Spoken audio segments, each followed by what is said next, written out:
കോൺഗ്രസിന്റെ ആഭ്യന്തര പ്രസ്ഥാനത്തിൽ മുസ്ലിം ലീഗിനെ ഉൾപ്പെടുത്തിയതോടെ വി.ഡി. സതീശന്റെ മുഖ്യമന്ത്രി സാധ്യത മങ്ങുകയാണ്. കേരളത്തിലെ മുഖ്യമന്ത്രി ചർച്ചയിൽ നാണം കെടുകയാണ് കോൺഗ്രസ് നേതൃത്വം.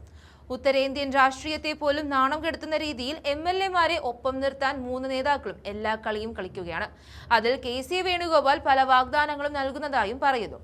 ചെന്നിത്തലയുടെ ഒപ്പമുണ്ടായിരുന്ന ആളുകളെ മറ്റുള്ളവർ പൊക്കി എന്ന ആരോപണം വരുന്നു.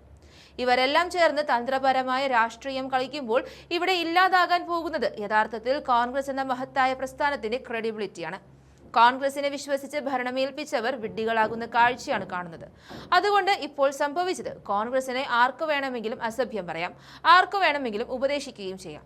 നമ്മുടെ വീട്ടിലെ പ്രശ്നങ്ങൾ നാട് മുഴുവൻ അറിയുമ്പോഴാണ് അവിടെ വന്ന് മറ്റുള്ളവർ ഇടപെടുന്നത്.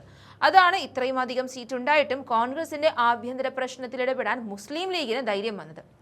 മുഖ്യമന്ത്രിയെ തീരുമാനിക്കാനുള്ള AICC നിരീക്ഷകരുടെ കൂടിക്കാഴ്ചയിൽ നിർണായക ഇടപെടൽ നടത്താൻ മുസ്ലിം ലീഗ് പുറപ്പെട്ടു എന്നാണ് അറിയുന്നത്. കേരളത്തിലെ പൊതുവികാരം വി.ഡി. സതീശന് അനുകൂലമാണെന്ന് AICC നിരീക്ഷകരെ അറിയിക്കാനാണ് ലീഗ് നേതൃത്വത്തിന്റെ തീരുമാനം.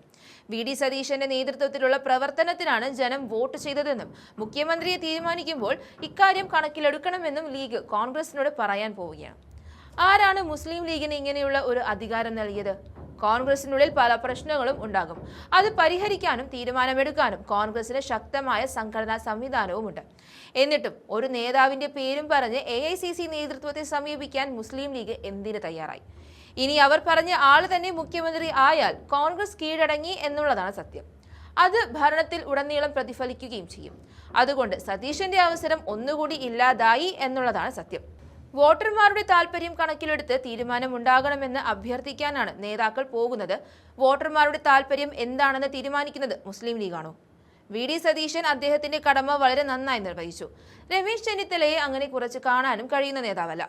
കെ.സി. വേണുഗോപാൽ ആണെങ്കിൽ കോൺഗ്രസിന് ആവശ്യമായ എല്ലാ സാമ്പത്തിക സ്രോതസ്സും ഉണ്ടാക്കിയ നേതാവാണ്. ഇത്രയും നന്നായി പ്രചാരണം ആസൂത്രണം ചെയ്തതിൽ കെ.സി. വേണുഗോപാലും ചെന്നിത്തലയുമുണ്ട്. അദ്ദേഹമായിരുന്നു പ്രചാരണ സമിതി അധ്യക്ഷൻ. അങ്ങനെ ഓരോരുത്തരെ ഏൽപ്പിച്ച ദൗത്യം അവരവർ നിറവേറ്റി എന്നത് മാത്രമേ ഉള്ളൂ. എല്ലാവരുടെയും കൂട്ടായ പ്രവർത്തനത്തിന്റെ ഭാഗമായി ഒരു പാർട്ടിയും മുന്നണിയും ജയിച്ചപ്പോൾ അത് ഒരാളുടെ കഴിവെന്ന് പറയുന്നത് തന്നെ വിഡ്ഢിത്തമാണ്.